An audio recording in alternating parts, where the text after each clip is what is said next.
말씀 본문 빌립보서 4장 6절부터 7절의 말씀입니다. 우리 두 절의 말씀이니까요, 크게 함께 봉독하도록 하겠습니다. 아무것도 염려하지 말고 다만 모든 일에 기도와 간구로 너희 구할 것을 감사함으로 하나님께 아뢰라. 그리하면 모든 지각에 뛰어난 하나님의 평강이 그리스도 예수 안에서 너의 마음과 생각을 지키시리라. 아멘. 이 시간 우리 박재호 선교사님께서 놀라운 비밀이란 제목으로 말씀을 전해주실 텐데요. 우리 박재호 선교사님 너무나 잘 아시죠? 정말 건강으로도 많이 힘드신 상황 가운데서도 하나님 주신 그 사명들을 감당하고자 태국의 땅 가서 복음을 씨앗을 뿌는 그 일들을 지금 감당하고 계십니다. 특별히 또 나중에도 말씀해 주시겠지만 지금 태국 이제 비자 문제로 인해서 종교 비자가 잘 나오지 않는 상황이라고 합니다. 가운데서 이제 그 비자에 대한 문제들, 우리 제 뒤에도 그러고 저희들 카톡으로도 기도 제목들 제가 올려드렸죠. 그래서 그 비자의 문제들과 또 이제 함께 사역하는 우리 동역자들, 우리 청년들 가운데 또 하나님의 이 놀라운 은혜들, 비밀들이 드러나고 하나님의 귀한 역사들이 일어날 수 있도록 함께 기도해 주셨으면 좋겠습니다. 우리 박재호 선교사님 말씀 전하시러 나오실 때 우리 할렐루야로 함께 인사드리도록 하겠습니다. 할렐루야. 아이고, 반갑습니다.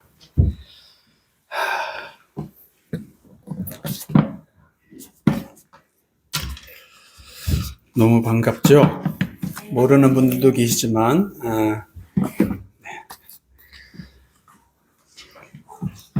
제가 이곳에 처음 오게 된 계기가 오늘 보니까 처음 뵌 사람들이 있어서 잠깐 소개를 합니다.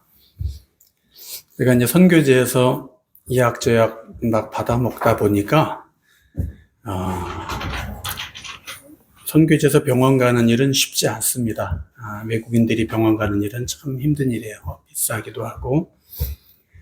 그래서 이제 이약저약 받아 먹다 보니까 그 약을 이제 먹으면 안 되는, 장기적으로 복용하면 안 되는 약들을 먹다가 쓰러져서 이제 죽을 뻔했죠. 실려갔죠. 응급실에 실려가면서 심장마비가 오고. 그래서 이제 실려와서 이 서울대학교 응급실에 오게 됐고, 서울대병원에 가장 가까이 있는 우리 성북제일교회 하나님이 인도하셔서 그곳에서 머물면서 치료하고 치유의 시간을 갖게 되었습니다. 그래서 하나님께서 특별히 그런 인연을, 아름다운 인연을 성북제일교회와 저를 연결해 주셨는데, 그래서 성북제일교회가 왜 이렇게 반갑고 고향 같고 친근한 마음이 들까 생각해 보니까 바로 제가 그 생사를 오고 가는 상황에서 성북제일교회 성도들을 만났고 나의 생명을 위해서 같이 기도한 믿음의 지체들이어서 더 이렇게 반갑고,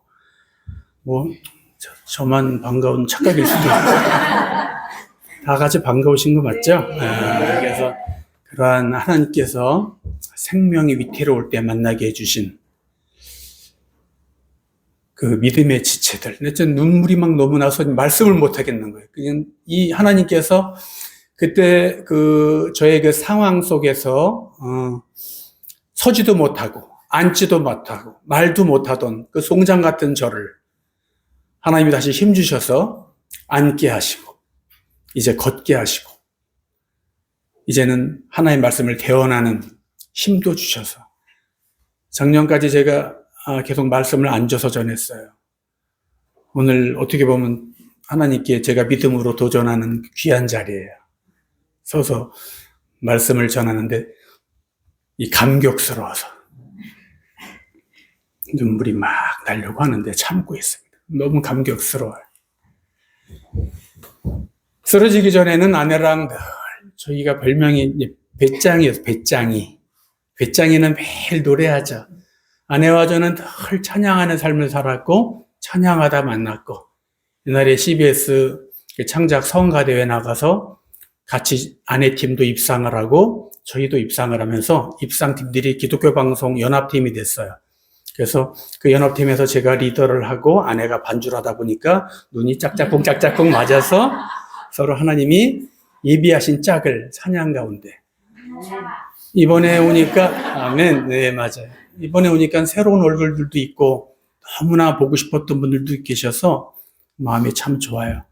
옛날에 젊은이들이 없었는데 젊은 청년들을 보니까 제가 지금 갑자기 20년 젊어진 기분이 들고 그때 못 보던 청년들이 이렇게 와서 너무나 감사하고 우리 청년들이 몇 분 있으니까 얘기하는데 찬양을 쉬지 말고 어려울 때도 찬양하면은 하나님이 복을 주세요. 지혜의 복도 주시고 박재구 선교사처럼 귀한 배우자도 예비해 주시고 저는 평생 찬양을 통해서 복을 얻었고 선교지에서 가장 힘들 때도 쓰러져서 일어나지도 못할 때도 찬양이 내 주변에서는 쉰 적이 없어요. 한 번도 멈춘 적이 없어요. 항상 힘들어도 우리 아내가 늘 찬양으로 저를 치유해 줬어요. 그것이 저를 오늘까지 이렇게 견디게 하나님 사역을 감당하고 그곳에서 살아갈 수 있도록 인도하신 하나님의 힘을 받는 가장 큰 통로가 아니었나 생각을 합니다. 이틀 전에 아내와 대화 중에 눈물이 쏟아졌습니다. 주체 못하게 울어버렸어요. 처음 있는 일이에요. 30여 년 아내와 같이 살면서 아내 앞에서 처음으로 눈물이 펑펑 쏟아졌어요. 30여 년 동안 잘 지켜왔는데 어릴 때 어르신들이 여자 앞에서 울면 고추 떨어진다고 그래갖고 지금까지 잘 그걸 견디고 살아왔는데 펑펑 눈물이 쏟아졌어요. 견딜 수가 없이 쏟아졌어요. 그 눈물이 쏟아진 두 가지 이유가 있는데 첫 번째는 저처럼 이기적이고 나 중심적으로 살던 사람을 하나님께서 훈련하시고 연단하셔서 희생적인 사람으로 변화시켜 주시고 하나님의 땅끝 사역을 위해서 선교지로 모든 것들, 이 땅에 편한 것들, 내가 좋아했던 것들을 다 내려두고 떠나게 하신 하나님의 그 섭리와 나를 만지심과 나를 이 연약한 자를 쓰시는 그 하나님의 능력이 너무 감사하고 감격스러워서 눈물이 흘렀고 두 번째는 제가 선교지에 나갈 때 내 중심적으로 내 뜻대로 선교적 결단을 내릴 때마다 하나님의 그 일을 우선하면서 늘 희생을 감수하고 하나님이 우선이라는 그 전제하에 늘 희생하고 따르고 순종하던 우리 아내의 그 믿음 그리고 순종하던 우리 아들의 믿음을 보면서 너무나 미안한 마음이 있었는데 그 못난 아빠에게 남편에게 원망하기보다는 오히려 힘을 주고 박수치고 응원하면서 늘 내 곁에서 격려를 하던 아내와 아들의 모습을 생각하니까 눈물이 쏟아져 나왔어요. 얼마나 감사하고 미안했는지. 제가 30년 이상 아내랑 살면서 응급실에 실려갈 때 태국에서 사역하면서 첫 병원에 가는 길이죠. 병원에 가본 일이 없으니까. 실려가는데 그 앰뷸런스 안에서 온몸에 이제 마비가 오고 굳어가면서 제가 이제 죽는 걸 느끼니까 힘을 내어서 한마디 유언을 남기려고 하는데 아내가 제 입을 막으면서 마음의 말씀하지 마세요. 우리 아직 할 사역이 많이 남아있고 하나님이 살려주실 거예요. 그 말을 듣는데 평생 살면서 아내의 모습이 가장 커 보이고 위대해 보였어요. 그 아내의 말을 믿고 싶었어요. 그래서 그때까지는 내가 유언을 준비하고 아내에게 그냥 간신히 나오는 소리로 속삭이면서 아들 부탁한다 한마디 하고 싶었는데 내가 떠나도 세상은 변하지 않고 사역은 변하지 않아. 당신이 더 잘할 수 있을 거야. 이 말을 하려고 하는데 입을 막고 유언을 못하게 했어요. 하나님이 살려주실 거예요. 걱정하지 마세요 하는데 그 말이 너무 믿고 싶은 거예요. 그리고 나이가 다시 온몸이 이렇게 마비가 오고 죽어가는 현상이 나니까 아내가 기도를 하면서 저를 안고 기도하면서 주물러 주면서 이야기를 했습니다. 하나님 살려주세요. 하나님 믿습니다. 못 일어나도 좋아요. 저한테 또 고백해야 아내가 설사 못 일어나도 좋아요. 평생 내 곁에만 있어주세요. 그 말을 딱 듣는데 갑자기 나도 이제 바뀌어버렸어요. 죽음을 준비하던 제 마음이 하나님 살려주세요. 내가 살아야겠습니다. 하나님이 내게 주신 아내와 아들 그리고 나의 사역지 내가 할 일이 너무 많음을 다시 한번 내가 지금 이 시간 보면서 하나님 저를 살려주셔야겠습니다. 아마 하나님이 저의 그 모습을 불쌍히 여기시고 살려주셨던 것 같아요. 그래서 이제 응급실에서 나와서 이곳에 성북교회 이사 오기 전에 저쪽이 그 경신구 앞에 겟세마네 동산이 있었는데 일로 이사 오니까 여기도 또 골고다 언덕이 있어서 야, 우리 성북절개 성도들은 늘 주님을 이 좁은 길을 가면서 사는 성도들의 그 표본으로 이런 곳에 와서 또 신앙생활을 하시나 보다. 아내와 그런 얘기를 하면서 왔습니다. 그 경신고 밑에 언덕을 힘들게 몇 번을 쉬면서 올라가고 아내와 매 주일날 성북교회를 예배를 드리고 싶어서 걷지도 못하는 상황인데 그랬던 그 시간들이 기억이 납니다. 그런데 예배당에 앉아서도 맥박이 떨어지지 않아서 결국 제가 그 밑에 있는 선교관에서 누워서 몇 주를 예배드리던 기억들이 지금도 잊을 수가 없어요. 그랬던 제가 그 위급한 상황에서도 뭐가 급한지 선교지에 감춰둔 금송아지도 없는데 회복도 안 된 상태로 하나님을 의지하고 내 생명을 담보로 하나님 들어갑니다. 내가 하나님 굳건하게 믿는 거 아시죠? 하나님 백이 있으니까 들어갑니다. 하나님께서 그 고비 속에서 나를 담대함을 주셔서 선교지에 들어갔어요. 들어갔는데 여러 번 고비가 있었죠. 선교지에서 여러 번 고비가 있었어요. 안 좋은 일들이 있었죠. 그때마다 방법이 없었어요. 누워서 안정하면서 주님 부르는 거 외에는 아무 방법이 없었어요. 그때마다 아내는 제 곁에서 항상 찬양을 해줬어요. 그럼 나는 기도하는 마음으로 눈을 감고 누워서 찬양을 듣고 세상에서 가장 아름다운 찬양은 웅덩이 속에서 부르는 찬양이에요.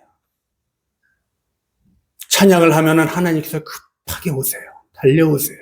응답하세요. 내가 그 드리는 기도가 응답되지 않을지라도 하나님이 임재하면은 그 자리가 천국이 되는 거예요.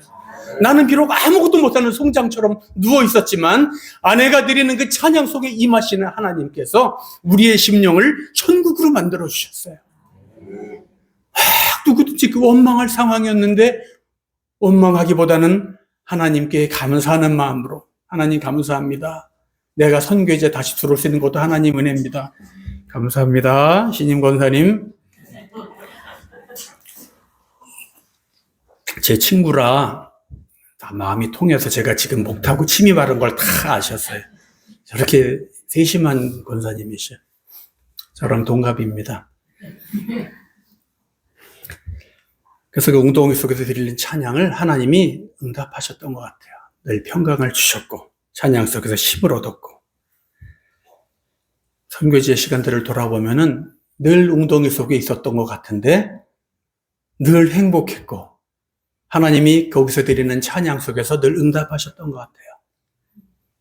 찬양을 얼마나 많이 불렀냐면은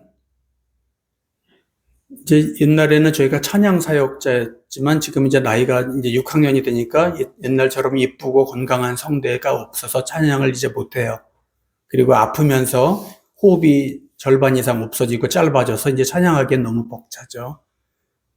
그래도 찬양이 너무 좋아서 응급실에서 나와서 성북제일교에서 예배를 드릴 때 찬양을 드리고 싶은데 찬양을 못해요. 입을 벌리면 맥박이 130, 140 치솟으니까 또 쓰러지고 몇 주 만에 찬양이 조금 흘러나왔는데 내가 쓰러지지 않고 견딜 때 너무나 기뻐서 울었어요. 성북제일교회 맨 뒷자리에 앉아서 그때 얼마나 울었는지 몰라요.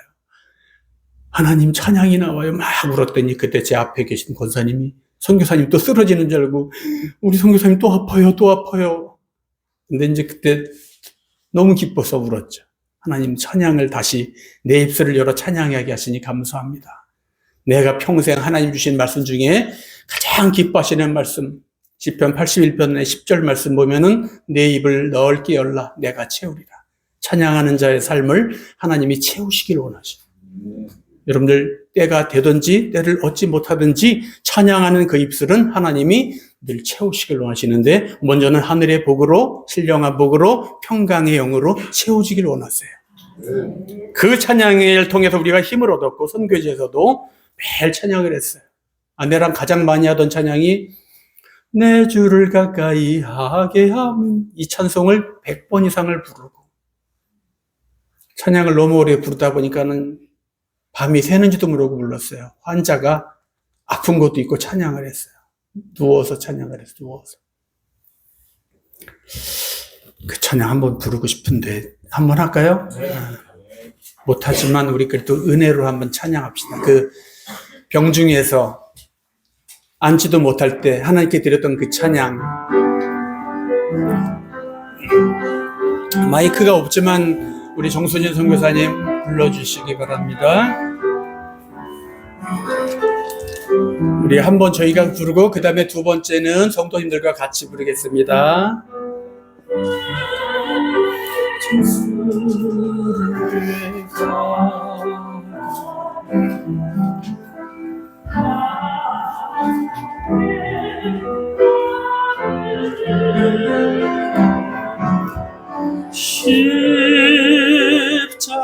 십자가 진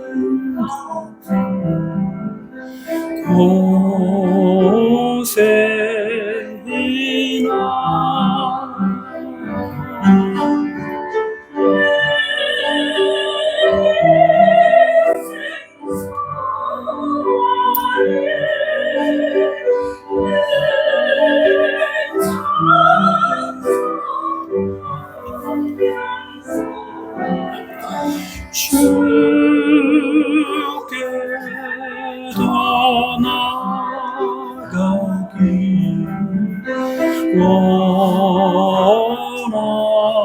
원합니다. 다 같이 찬양하겠습니다. 내 주를 가까이 내 주를 가까이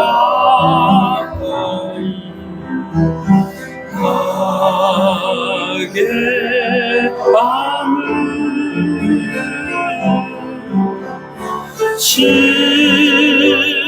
십자가 짐 같은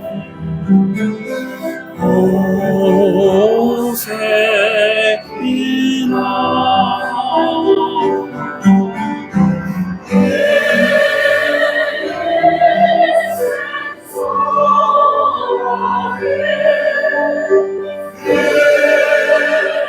주께로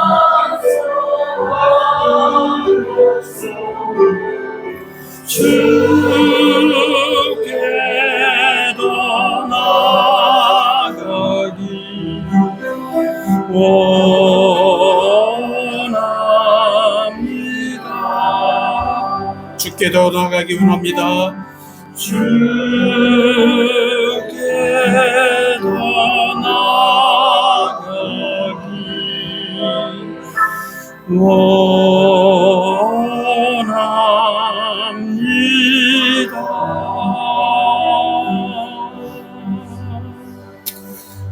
아멘. 주님 가까이 하시길 원하십니까? 아멘. 태국의 서민들이 하루하루 살아가다 보니까 부모에게 물려받을 유산들이 없어요. 대부분의 태국 서민들이 그렇습니다. 그런데 시골에 내려가면 허름한 본가들이 집이 하나씩들이 있어요. 그래서 자녀들이나 나중에 갈 곳 없는 형제자매들이 그곳에 가면은 묵을 곳이 있습니다. 거처가 있는 것이. 어떻게 보면은 태국인들의 최종 정착지, 공동 주거의 개념으로 시골에 집이 하나씩 있어요. 그래서 코로나 때 저희 겨자씨 선교의 자녀들이 실직하고 방콕에서 생활을 할 수 없는 지경에 이르르고 많은 자녀들이 시골로 떠나서 그 본가의 집으로 내려갔어요. 마음 아픈 일이죠. 젊은이들은 꿈을 가지고 방콕에 모여서 도전하는 삶을 살아야 되는데 그곳에서 아무것 없이 시간을 소진하면서 그런 삶을 살게 되는 거죠. 너무나 마음이 아팠습니다. 그런 면에서는 우리 믿는 사람들은 종착지, 천국의 소망이 있으니까 얼마나 감사해요. 아멘. 우리에게는 갈 소망, 영원한 하나님의 집이 있으니까 참 감사하죠. 그래서 그 집이 있어도 소망이 없이 그 시골에 박혀 있어 그냥 너무나 어떻게 보면 좀 비참하죠. 젊은이들이 직업도 잃고 방콕에서 살 수 있는 방법이 없고 방세를 낼 길도 없고 방세가 20만 원밖에 안 해도 너무너무 큰 돈입니다. 태국 직장인들 월급이 평균 60만 원이니까 생활비의 3분의 1을 방세로 내야 하니까 살 수 있는 방법이 없죠. 그래서 그런 어려움을 다 이기지 못하고 시골에 내려갔습니다. 그래서 그 젊은이들을 꿈을 가지고 다시 방콕에 돌아와 도전하는 삶을 살도록 기도로, 물질로, 이게 비록 힘들고 눈에 보이지 않는 일이고 남들 알아주지 않는 일인데도 참 귀한 사역이에요. 그 한 영혼 한 영혼을 세우고 주님의 제자로 세워나가는 일을 지금 저희가 감당을 하고 있습니다. 그런데 지금 현재 한나자매랑 우리 로지 선생님 스텝인데 어떻게 보면 태국에서의 첫 생명의 열매죠. 이제 온전한 주님의 제자가 되어서 이제 로컬 교회 나가서 셀 그룹의 리더도 할 정도로 믿음이 장성하고 하나님께서 부족한 종을 통해서 한 열매를 주셨는데 이 태국 그쪽 지역 캄보디아 라오스 이쪽 지역은요 한 영혼 주님의 제자 세우는 것이 한국에서 100명 전도하는 것만큼 힘들어요. 과장이 아닙니다. 너무 힘들어요. 그래서 제가 너무 힘들어서 그곳에서 가장 오래 하신 태국에 40년 선교하신 바울 선교사님에게 그런 마음을 나누는데 그 선교사님이 저를 위로해 주세요. 제가 지금 10년 동안 온전한 제자를 이렇게 한두 명 세우고 낙심 중에 있습니다. 그랬더니 그분이 목사님 존경합니다. 저는 10년 동안 한 명도 세우질 못했습니다. 목사님 잘하시는 거예요. 그렇게 위로를 해주시더라고요. 그래서 힘을 참 많이 얻었던 생활이 있습니다. 현재 그 로지 자매와 한나 자매는 이제 정상적인 삶의 기도에 들어서서 저희의 기도 속에 그리고 미약하지만 겨자씨 선교에서 그들을 재정적으로 조금 지원을 해주면서 정상적인 삶의 기도에 들어섰습니다. 저희가 하나님 앞에 구제사역, 장학사역을 선포하고 기도할 때 어떤 지인이 저에게 그랬습니다. 주지 마라. 돈 있는 줄 안다. 저를 염려해서 하는 소리인 것 같아요. 사람의 염려입니다. 사람의 염려. 하나님께서 우리에게 거저 주라고 말씀을 하셨어요. 너희가 가진 것들을 팔아서 나눠주라고 했어요. 이것은 하나님의 명령입니다. 하나님의 선교 사명은 돈으로 하는 것이 아니에요. 돈 있는 자가 하는 것이 아니에요. 하나님과 뜻이 합한 자들이 하는 것입니다.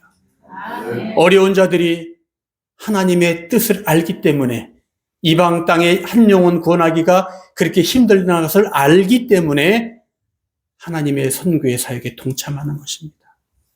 그래서 저는 선교할 때 가장 힘들었던 것이 내가 주고 싶은데 베풀고 싶은데 내 안에 줄 것이 없을 때 내가 가진 것이 하나도 없을 때 가장 힘들었던 그 기억, 지금도 나의 마음에 가장 아픈 기억으로 잊을 수 없는 시간들이 여기에 남아있어요. 저는 천성적으로 너무 주는 걸 좋아하고 베푸는 걸 좋아하는데 아무것도 없으니 얼마나 힘들었겠어요. 그래서 한 번은 그 이후에 학용품이 한 박스가 들어왔는데 1년치가 들어왔는데 그걸 한 번에 다 나눠줬던 기억이 있어요. 조금 써야 되는데 너무 기뻐갖고 너무 주고 싶어갖고 이 한 박스를 1년치를 다 나눠줘 버렸어요. 한 번에. 아마 지금 생겨도 또 그럴 거예요. 요즘 한국에 들어와서 뉴스를 봤더니 상속과 세금 문제에 관심들이 많다고 들었습니다. 세금이 너무 크다 보니까 돈 있는 자들이 한국을 떠나서 외국으로 자리를 잡고 많은 부유한 사람들이 한국을 떠난다는 뉴스를 보고 마음이 아프면서도 한편으로는 나는 그럴 것이 없어서 참 감사하다라는 생각도 들었고, 그리고 저도 아버지께 물려받은 유산이 있어요. 아주 크고 좋은 유산이 있습니다. 1,800원짜리 무릎으로 사는 그리스도인이라는 책자를 아버지께서 유산으로 주셨어요. 웃었죠, 여러분? 여러분, 자녀의 영혼을 살리는 유산보다 소중한 유산이 없습니다. 아버지는 비록 나에게 책 한 권을 주셨지만 아들의 영혼을 살리셨어요. 그 책으로 도전받고 아버님이 왜 그 책을 읽으라고 하셨는지를 깨닫게 됐고, 무릎으로 살아야만 하나님의 뜻을 이뤄드리는 사람으로 살 수 있음을 그 책을 통해서 알게 됐어요. 물질이 때로는 좋을 수도 있지만 자식들의 영혼을 다 죽이기도 합니다. 제 주변에서 많은 물질을 물려받고 성공한 사람은 전 별로 보지를 못했어요. 하지만 부모가 기도의 유산을 주고 신앙의 유산을 주고 그들의 영혼을 위해서 눈물로 기도를 쌓아놓는 사람들은 잘못된 길을 가는 사람이 없어요. 이 책의 내용이 그렇습니다. 이름이 없는 무명인이 쓴 이 책, 무릎으로 사는 그리스도인. 아버지는 나에게 이 1,800원짜리 책을 주셨지만 이 책에서 박재구 선교사가 너무나 많은 도전을 받았어요. 기도의 능력이 얼마나 큰지. 천국에 그 하나님께서 창고를 하나 만들어 놓으셨는데 그 안에 복을 쌓아 놓으셨어요. 근데 그 천국의 키를 열 수 있는 것이 바로 유일한 것이 기도라는 것입니다. 하나님이 우리에게 주신 유일한 특권이 기도고 하나님의 능력과 나의 능력이 연결되는 것이 기도라는 거예요. 그래서 기도를 통해서 우리가 하나님의 마음을 알고 하나님의 뜻을 알고 하나님이 우리에게 지정하는 것, 지시하는 것을 알고, 여러분 이것은 기도를 통해서 알 수 있어요. 기도하는 자가 성령을 받기 때문이에요. 기도도 안 하고 어찌 성령을 받습니까? 여러분 너무나 놀라운 사실, 무서운 사실이 있는데 성령님을 체험하지 않고도 교회를 30년 개근하는 사람도 있어요. 사람의 눈으로는 분별할 수가 없어요. 누가 성령을 받았는지 아무리 옷을 잘 입고 거룩하게 하고 앞에서 할렐루야를 외쳐도 그 사람이 성령을 받았는지는 그 사람의 삶의 열매를 보면 알아요. 성령 받은 사람들은 삶의 열매가 성령의 열매들이 맺혀요. 에베소 교회가 성령 충만해서 많은 그 아시아인들이 예수님을 믿고 영접하고 전도의 열매가 나타나고 생명의 열매가 나타난 것처럼 우리가 성령님을 만나면은 전도하고 싶고 그 영혼을 사랑하고 싶고. 아멘이십니까? 박재우 선교사가 쓰러져서 움직이지를 못하는데도 이 열정이, 하나님 주신 이 사명이, 하나님 벌떡벌떡 일어나서 빨리빨리 하나님 사역하고 싶은데 힘주세요, 힘주세요. 얼마나 울었는지 몰라요. 이 책에서 말하는 기도, 그냥 기도가 아닙니다. 믿음의 기도예요. 형식적으로 드리는 기도, 기도를 매일 해도, 교회를 매일 나와도 그 안에 성령님이 내주하지 않으시면은 우리의 삶의 열매는 나타나는 게 없어요. 우리가 모두 사람을 속일 수 있고 감출 수 있고 거짓으로 만들 수 있어도 이 삶의 성령의 열매는 만들 수가 없어요. 성령이 허락하셔 주시는 열매입니다. 여러분들의 삶 속에 그런 생명의 열매가 나타났으면 좋겠어요.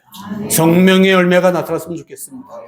하나님께서 부족한 종을 통해서, 박재구 선교사를 통해서 이 태국 땅에 보내시면서 하나님이 큰 기대를 하셨다고 생각하지 않아요. 저는 늘 겸손하게 이렇게 생각해요. 하나님이 왜 나 같은 사람을 보내셨을까? 10남매 중에 7째로 간신히 태어났는데, 물론 더 간신히 태어난 8째도 있고 기적으로 태어난 9째도 있고 우리 엄마가 그냥 꾸정물 다 쏟아서 마지막으로 난 10째도 있는데, 어쨌든 그 가운데 하나님은 왜 11조로 나를 띄우셔서 나를 선교사로 재수없게, 사람의 생각으로 볼 때 너무 재수없게 왜 내가 걸렸나 이렇게 생각하죠. 근데 나는 너무 기뻤어요. 너무 감사했어요. 왜? 아내와 나는 선교가 너무 하고 싶어서, 아시는 분들은 몇 분 아시겠지만 서울에 있는 방학중학교 담임 목사 자리를 내려놓고 선교지로 떠났어요. 당당하게 떠났어요. 당당하게. 담임 목사 자리를 내려놨으니 하나님이 얼마나 축복하고 길을 열어주실까 교만해갖고 어깨가 이만큼 올라가서 나왔어요. 그게 함정이었어요. 하나님이 나를 아까 말씀드렸죠. 웅덩이 속에다 10년 동안 집어넣으셨어요. 내 아들이 죄가 없는데 학교를 못 다녔어요. 선교사의 아들은 반선교사가 됩니다. 그 예쁘고 이삭같이 순종하는 예쁜 우리 신일이가 학교를 못 다니면서 홀로 많이 울었어요. 부모 아플까봐 숨어서 늘 울었어요. 알지요? 그 아들을 안타까워서 정수진 선교사도 또 매일 혼자 숨어서 울었어요. 서로 늘 숨어서 울었어요. 그 우리의 심령을 하나님이 만져주셨어요. 아셨어요. 그 중심을 아셨어요. 하나님의 일을 먼저 하는, 하나님의 일을 우선하는 나의 일보다, 내가 만약에 그때 하나님의 일이 우선이기 때문에 신일이 아들아 미안하다 이렇게 했는데 아들이 싫어요, 아버지는 아들이 소중하지 않아요 했다면 나는 아마 선교할 수가 없었을 거예요. 아들이 아멘으로 순종했어요. 그래서 내가 늘 아들 이삭이라고 불러요. 그런데 하나님께서 이미 너무나 멋진 그림을 그려놓고 있었어요. 우리 아들이 그 당시에 아버지 말 순종 안 하고 태국에서 아무 대학교나 그냥 막 들어가 버렸다면은 더 멋진 인생, 하나님이 계획해 놓던 그 청사진들은 그냥 하나님이 없어졌다 하셨을 거예요. 그렇게 힘들고 자기 나이에 대학도 못 들어갔는데 하나님께서 저 미국 땅에 기도하는 자들을 붙여주셨어요. 그 멀리서 기도하는데 태국 땅에서 기도하는 박재구 선교와 선교사와 기도를 제목을 붙여주셔서 우리 아들을 불러주시고 그 아들이 거기서 공부할 수 있는 기회를 열어주시고, 물론 힘들었죠. 미국에서 공부하는 게 얼마나 힘들어요. 우리 아들이 대학을 10년 동안 공부합니다. 1년 동안 휴학하고 직장생활해서 돈을 벌고 학비가 되면 다시 복학을 하고, 또 학비가 떨어지면 또 휴학하고 일을 하고 1년 동안 학비를 벌어서 복학하고, 대학을 졸업하는데 10년이 걸렸어요. 자기 아들을 그렇게 고생시키고 싶은 부모가 어디 있어요? 없어요. 그러나 내 안에 하나님이 주신 사명, 하나님과의 약속이 있어요. 하나님의 일이 우선이었어요. 근데 하나님이 그 마음을 축복하셨어요. 아들의 길까지 열어주셨어요. 축복해 주셨어요. 이번에 공부를 마치고 하나님께서 좋은 직장에 들어가게 하셨어요. 직장 들어가기가 하늘의 별 따기보다 어려운데 우리 아들이 이력서를 넣는 대로 다 붙는 거예요. 한 곳이 아니라. 행복한 고민. 아들이 골라서 들어갔어요. 골라서. 박사 백수가 얼마나 많은지 몰라요. 대학원까지 다 마쳐도 직장을 얻지 못하는 백수들이 미국에 넘쳐나고 있어요. 근데 우리 아들은 하나님께서 귀한 하나님의 그 형상 닮은 모습을 통해서 사람들에게 첫 대면부터 인정받게 하셨어요. 인터뷰만 딱 보면 합격이에요. 영상으로 인터뷰를 보는데 코로나 시대라 이제 미국은 땅이 넓기 때문에 대부분 영상으로 인터뷰를 합니다. 오고 갈 수가 없어요. 가는 데만 며칠 걸리는 도리도 있고 비행기를 타야 가는 그런 넓은 광활한 미국이기 때문에, 그래서 영상으로 인터뷰를 하는데 보는 사람마다 일을 잘하는지 못하는지, 무엇을 공부하고 무엇을 전공하고 무엇을 잘하는지를 물어보는 게 아니라 늘 하는 말들이 인상이 좋다 이렇게 얘기를 하고 늘 합격했던 그런 고백을 아들이 들을 때 얼마나 감사했는지 몰라요. 제가 오늘 특별한 이런 비밀에 대해서, 놀라운 비밀에 대해서 말씀을 전하는데 다 우리가 아는 비밀입니다. 새로운 게 아니에요. 헤아리 새로운 게 없죠. 알지만 우리가 그걸 삶 속에서 행하지 못하는 것뿐이지, 이 기도는 우리에게 놀라운 비밀이고 특별한 비밀입니다. 저는 자라면서부터 아버지께서 저를 그렇게 교육하셨고, 아버지는 말로 안 하시고 삶으로, 행함으로 저에게 기도의 능력을 알려주셨어요. 삶으로 보여주셨어요.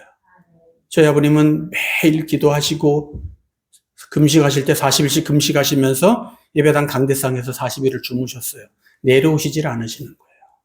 근데 그 모습을 보면서 대단하다고 생각도 했지만 아버님이 좀 혼자만 했으면 좋겠는데 그 어린 자식들까지 다 시키는 거예요, 저희를. 좀 혼자만 하시지. 아버지 그때는 어리니까 너무나 원망을 많이 했어요. 우리가 영적으로 어리면은 기도가 힘들고 금식이 힘들고 다 어려워요. 우리가 영적으로 깊이가 없으면은 제일 하기 싫은 게 기도고 금식이죠. 너무 어려워요. 그 어릴 때는 아버지가 싫었어요. 원망했어요. 그런데 아버지께서는 우리에게 가장 큰 복을 주시기 위해서 어릴 때도 기도 훈련을 시키셨어요. 금식이 너무 힘들어서 전날 밤에 팥빵을 준비해놔요. 너무 힘드니까. 영적으로 우리가 어리면은요, 정말 기도의 깊이를 모르잖아요. 이게 얼마나 하나님과 나와의 그 관계성을 돈독하게 해주고 하나님께서 그 기도를 통해서 나를 이끌고 나가시는데 그것도 아무것도 모르니까 그냥 힘들어요. 피하고 싶은 거예요.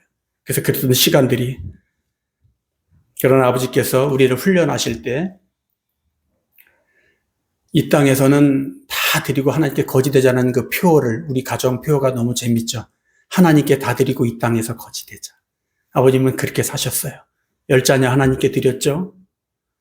작은 아버지, 형수님, 고모님 7명을 서울신대 보내서 저희 집에서 17명이 서울신학대학을 들어갔어요.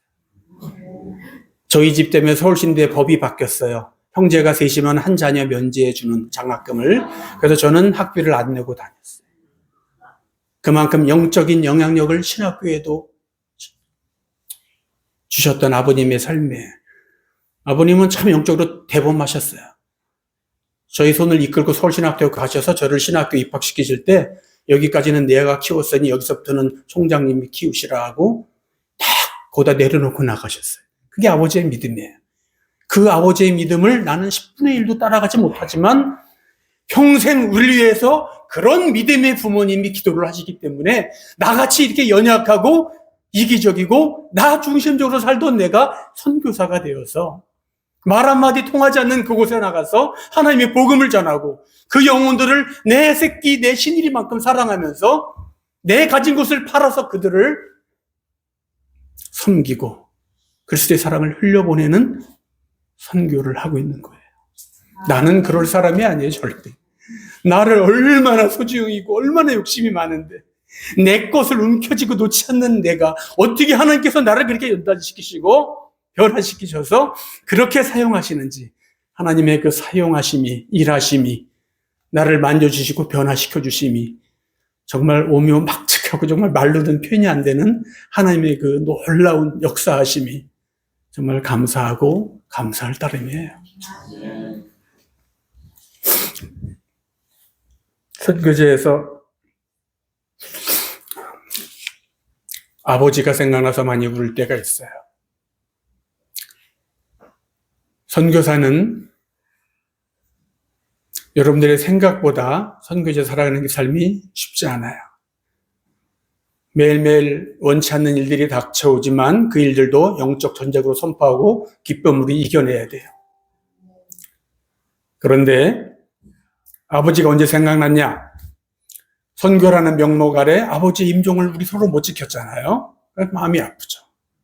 선교사이기 전에 우리는 자녀이고 사람인데 부모의 임종을 지키지 못하는 그 아픔은 참 여기 겪으신 분들 계실 수 있겠지만 참 마음이 아파요.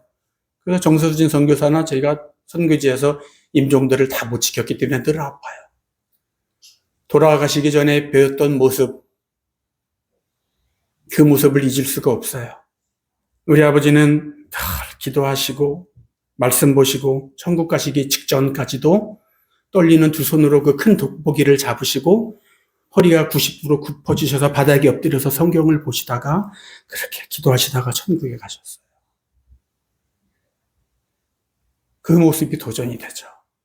아버님이 평생 보시던 그 성경책, 걸레처럼 낡아버린 그 성경책과 그 돋보기가 저기 문중경 선교관 그 기념관에 문중경 선교사님의 그 전도사님의 성경책을 가장 닮은 성경책을 찾다가 저희 아버님 성경책이 그곳에 가서 문중경 선교사가 어떤 성경책이 없어서 여러분 문중경 선교관 가시면 그 성경책이 저희 아버님 성경책입니다.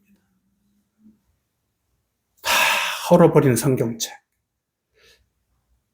주님께 가기 전까지 영적으로 흐트러짐을 막으시고 옷깃을 여매시고 성경을 보시고 엎드려서 기도하시다 가신 아버지.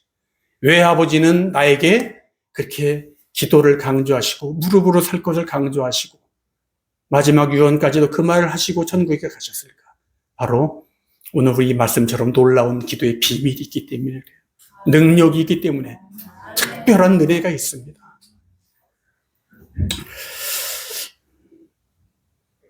여러분들 제가 이제 말씀을 너무 오래 하면 안 되니까 정리를 하려고 합니다. 하나님께서 우리에게 주신 기도의 능력을 체험하시기를 바라고 특별히 하나님이 주시는 복을 받으셨으면 좋겠는데, 세상에서도 어려움을 이기고 일어난 사람들을 성공한 사람이라고 하는데, 우리가 성공의 이 원리는, 성경이 말하는 성공의 원리는 간단합니다. 받아야 합니다. 받는 것이 성공하는 겁니다. 받아야지 줄 수 있는 겁니다. 내가 아무것도 없는데 줄 수가 없어요.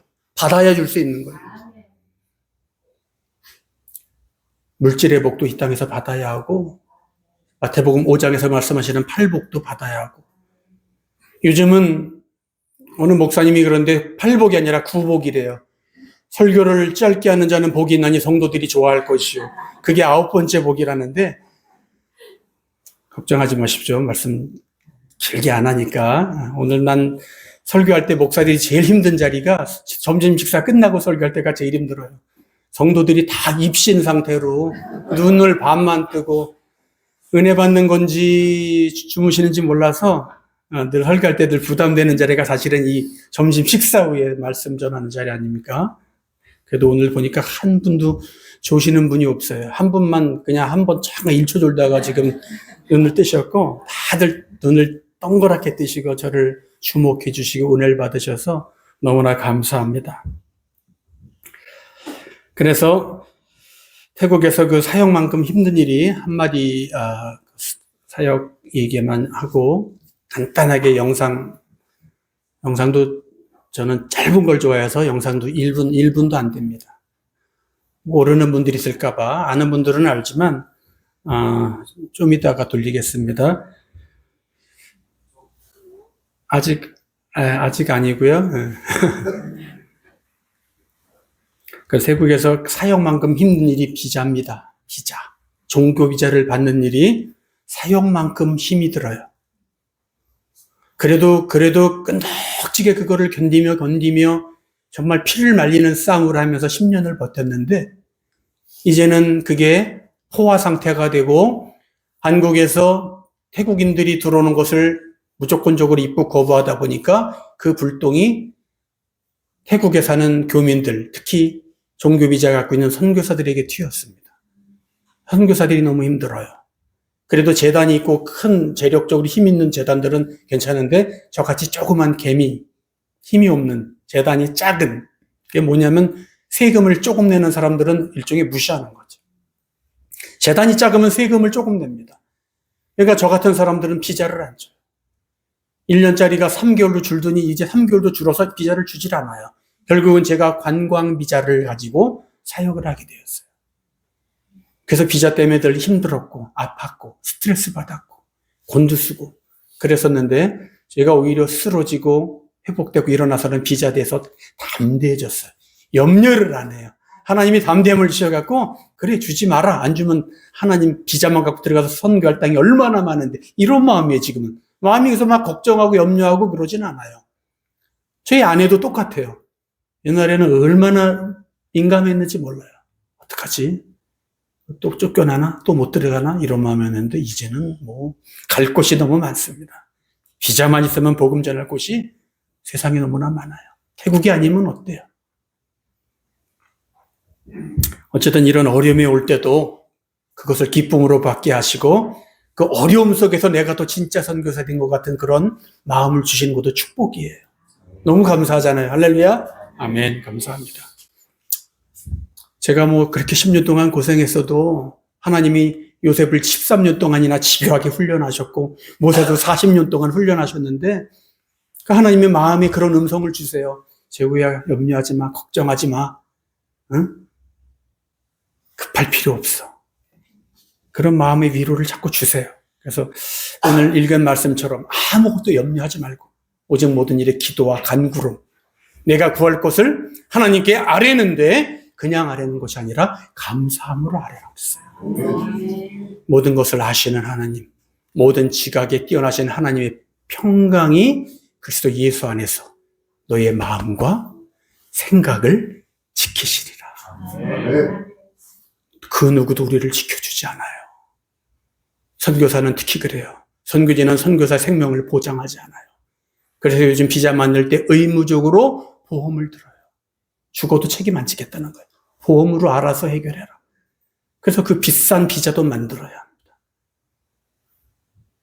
그것이 이제 선교사의 삶이에요. 그래서 선교사들은 아무것도 선교지에서 보장받은 게 없지만 무엇이 기쁨으로 쓰러져가는 그 병중에서도 선교지를 향하여 달려 들어갔을까? 바로 사명입니다. 사명이 나를 이끌고 가는 거예요. 내 안에 사명이 있었다면 벌써 10번, 100번을 접고도 남았을 선교. 그러나 하나님께서 내 안에 사명을 주셨어요.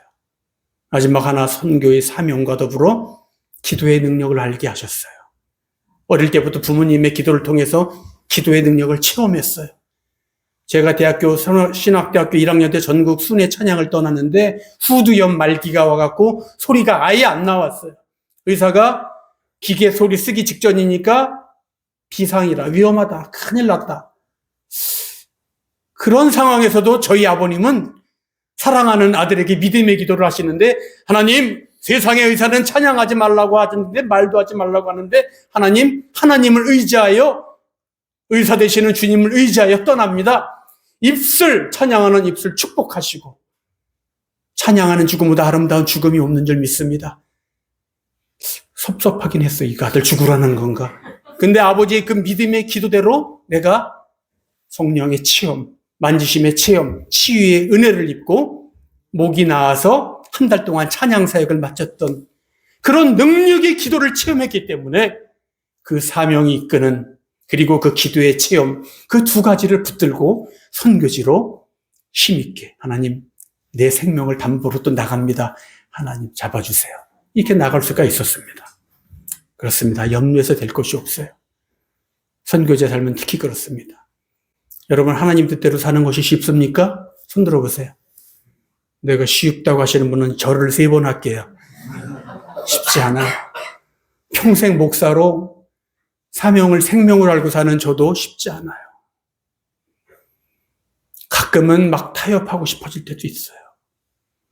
그러나 하나님께서 우리에게 원하시는 삶은 누구보다도 우리가 가장 잘 알기 때문에, 우리의 영적인 삶, 우리 구원의 완성은 하나님과 나 사이의 일이기 때문에 내가 이겨내야 돼요. 힘들지만 그 영적 싸움을 포기하면 안 됩니다. 있습니까? 포기하지 마십시오. 주님 오시는 그날까지 끝까지 잡고 이겨내시기를 바랍니다. 태국 정부가 비자 맞고 있는 거 기도하다 보니까 하나님이 응답 주시는데, 아니에요. 하나님이 하시는 거예요. 왜냐하면 하나님이 막으시면 열 자가 없고 하나님이 여시면 막을 자가 없어요. 그래서 그 말씀 속에서 하나님이 힘을 주시는데 비자에 대한 모든 걱정은 다 지나가는 거예요. 그래, 내가 왜 그동안 왜 걱정을 했을까? 하나님 감사합니다. 쉽지 않지만 이 영적 전쟁을 포기하지 않겠습니다. 끝까지 주님 오시는 그날까지 하겠습니다. 오늘 사랑하는 성도님들과 함께 이 기도의 비밀에 대해서 말씀을 나누면서 하나님께서 저에게 특별히 한 가지 생각을 주셨습니다. 마지막 결론인데,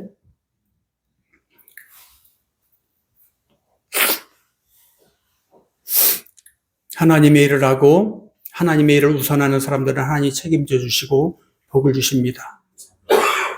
이 말씀은 박재구 목사의 말이 아니라 하나님의 말씀입니다. 하나님이 원하시는 길을 가는 사람들은 하나님이 책임져 주세요.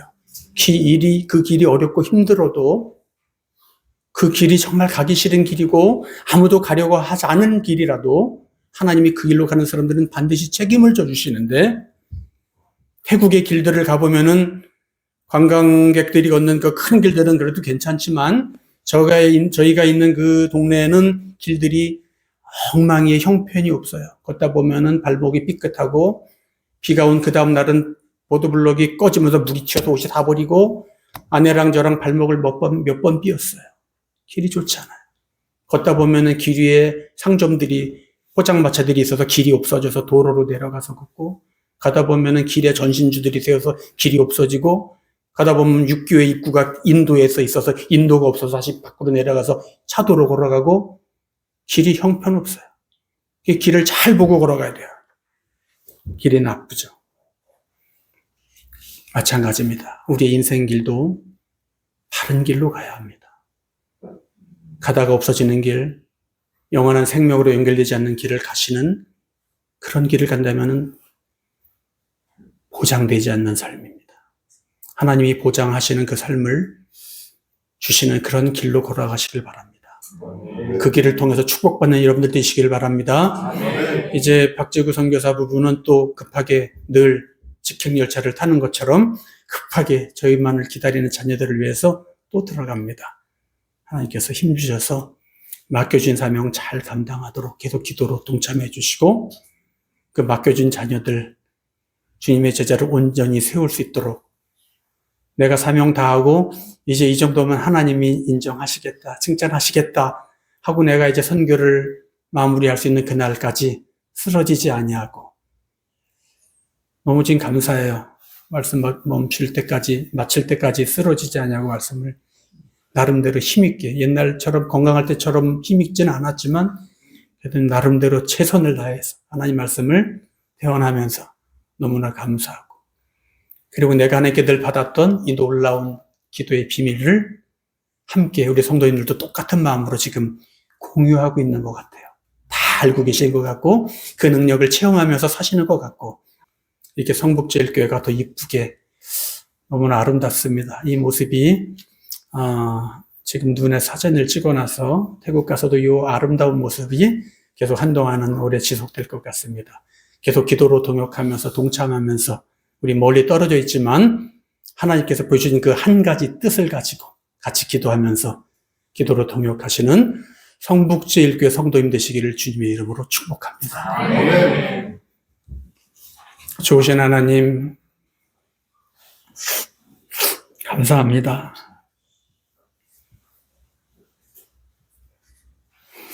예수님처럼 우리도 그 길을 가기를 원합니다. 주님이 먼저 앞서가신 그 길, 생명의 길, 고난의 길, 전도자의 길, 순교의 길. 하나님, 비록 어려운 길이지만 주님께서 특별한 기도의 힘을 통하여 우리를 세워주시고 주님 가신 길 따르게 하시고 성령으로 무장하여서 잘 주님을 따라가게 하여 주옵소서. 능력의 기도를 통해서 하나님 늘 응답을 맛보며 살아가는 우리 성북제일교회 성도들 되도록 축복하여 주시옵소서. 말씀을 붙잡고 주님 주신 약속을 따라서 승리하기를 원합니다. 하나님 세상이 너무 악합니다. 이 악한 세상에 물들지 않도록 우리 영을 하나님 잡아주시고 깨어 기도하게 하시고 말씀에 강건히 세워주셔서 끝까지 주님 손에 붙잡혀 사용받게 하시고 마지막 날에 천국 가게 하여 주옵소서.